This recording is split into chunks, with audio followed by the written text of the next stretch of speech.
The annual lecture has always been a vital tradition. It ensures that the great minds who have left us are never truly gone. Welcome, everyone, to this very special evening under the beautiful Bella Bella sky.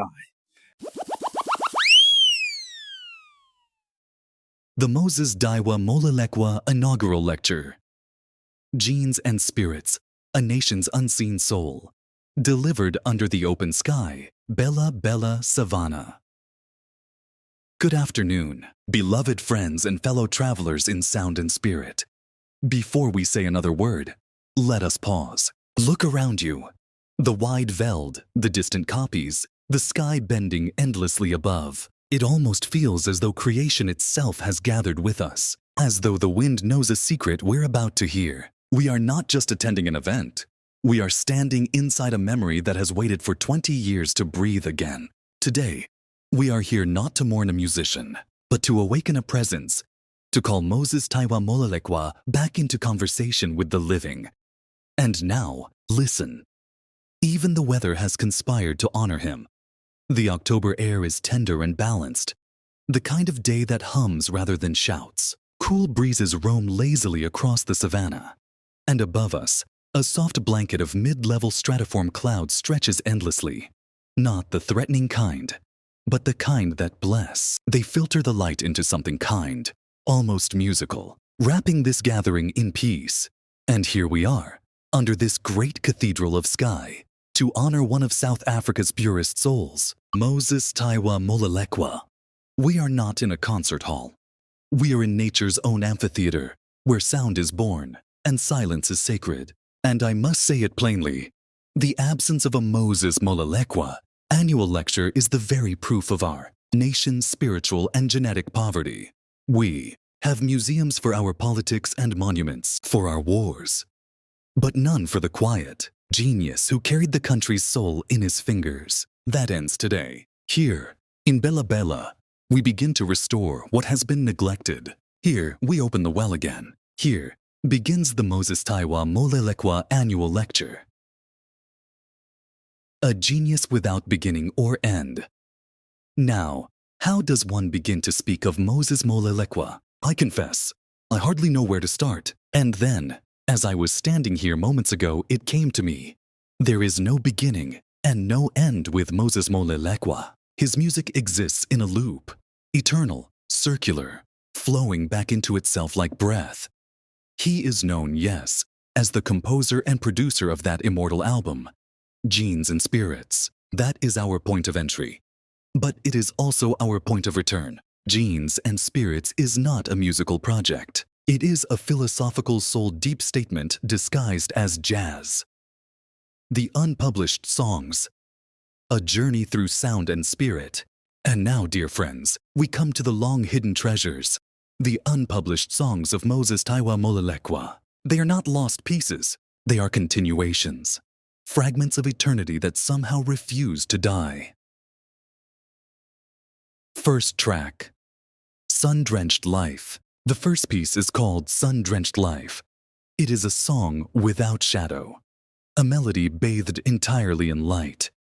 In it, Moses gives us life as perpetual vitality, not the kind that flickers between joy and sorrow, but the kind that burns with equanimity. A sun that never sets. You can almost hear the piano glimmering like sunlight on rippling water, bass lines breathing like warm air over the veld. This is the sound of being alive without fear, of living in full daylight with no need for hiding or pretending. It is jazz purified into sunshine, Ubuntu translated into light waves. It reminds us that the soul's natural state is radiant, that life, even in hardship, is meant to shine. Second track, Echoes of the Ancients. Then, as the last golden notes fade, we descend into Echoes of the Ancients. Here, the rhythm slows and deepens. You can feel the ancestors murmuring beneath the melody. Kosha, Tswana, Khoisan, Zulu, Southern Zutu, Northern Zutu, and even the long-forgotten tongue of the veld wind itself.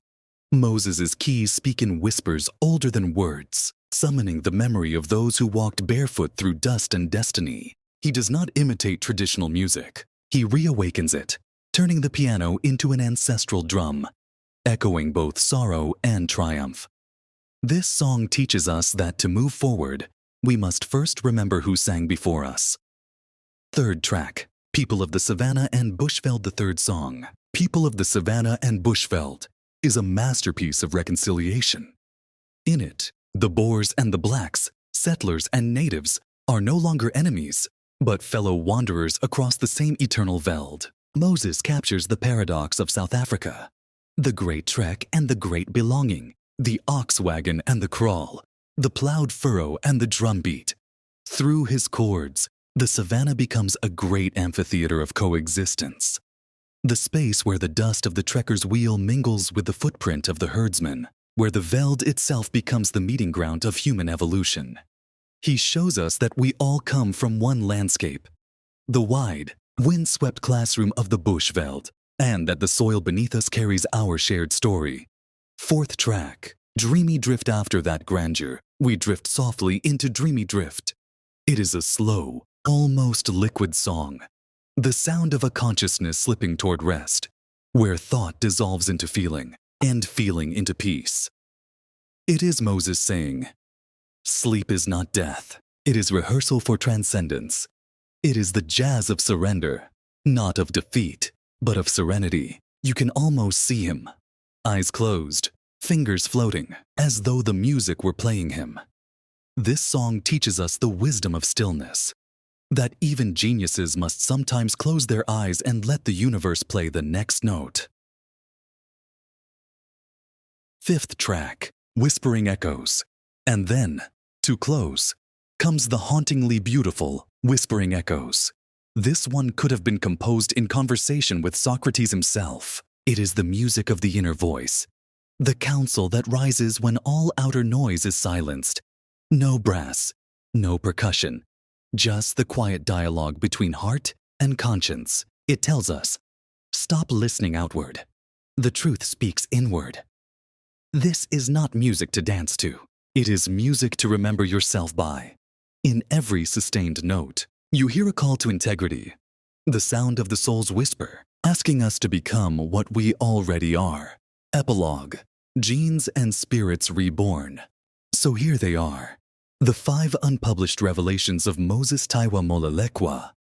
Sun-drenched life, echoes of the ancients, people of the savannah and bushveld, dreamy drift, whispering echoes. Together they form more than an album. They form a cosmic suite, a journey from light to ancestry, from community to contemplation. They teach that the genes are our physical inheritance, but the spirits are our moral and metaphysical continuity. And perhaps this was Moses' final gift, to show us that sound is not entertainment, but a form of reincarnation. Let us listen to these tracks.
Molelekwa.